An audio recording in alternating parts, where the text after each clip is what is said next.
नवी मुंबईमध्ये जे प्रश्न आहेत गेल्या अनेक वर्षापासूनचे प्रलंबित, त्या प्रश्नांना सोडवण्याचं काम आपण करतो. मग कंडोनियम मध्ये सोयी सुविधांचा विषय असेल, गरजेपोटी बांधलेली घरं असतील, ओसी देण्याचा निर्णय असेल, शिशी देण्याचा निर्णय असेल, गरजेपोटी बांधलेल्या घरांना नियमित करण्याचा निर्णय असेल, या भागातल्या पुनर्विकासाचे वेगवेगळे प्रश्न आहेत.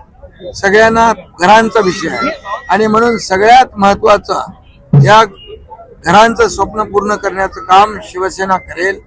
त्यासाठी जे ज्या नियमामध्ये बदल करायचे असतील तेही करू आपण. परंतु नव्या मुंबईचा विकास, सर्वांगीण विकास झाला पाहिजे.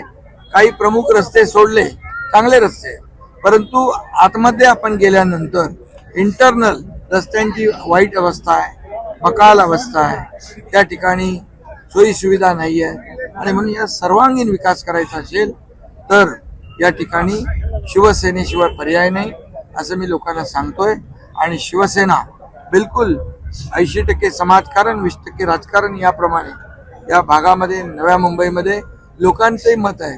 गेल्या अनेक वर्षाची सत्ता असताना हे प्रश्न प्रलंबित राहिले आणि म्हणून परिवर्तन लोकांना पाहिजे, बदल पाहिजे आणि विकास पाहिजे. आमचा अजेंडा विकासाचा आहे, आमचा अजेंडा डेव्हलपमेंटचा आहे आणि या नव्या मुंबईकरांच्या जीवनामध्ये बदल घडवण्याचा आहे. त्यांनी एवढे वर्ष काय केलं?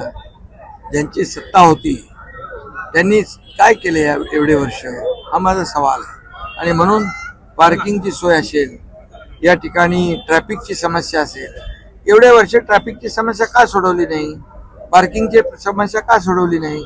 आणि ती समस्या आम्ही सोडवणार, शिवसेना सोडवेल.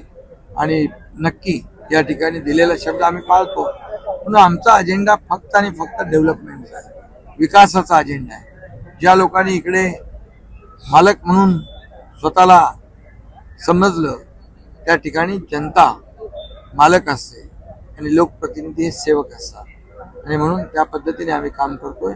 विकास नव्या मुंबईचा झाला पाहिजे, ही भूमिका शिवसेना. प्रशासन होतं त्या 5 वर्ष मागच्या वेळेला 3000 कोटीचा डल्ला मारलेला आहे, आरोप केलेले आहेत गणेश. आता या सगळ्या आरोपाला मी आता उत्तर देऊ इच्छित नाही. मी योग्य वेळी योग्य उत्तर देईन. मला सगळं माहिती आहे, सगळं माहिती आहे. आणि त्यामुळे आता फक्त आणि फक्त विकास, डेव्हलपमेंट.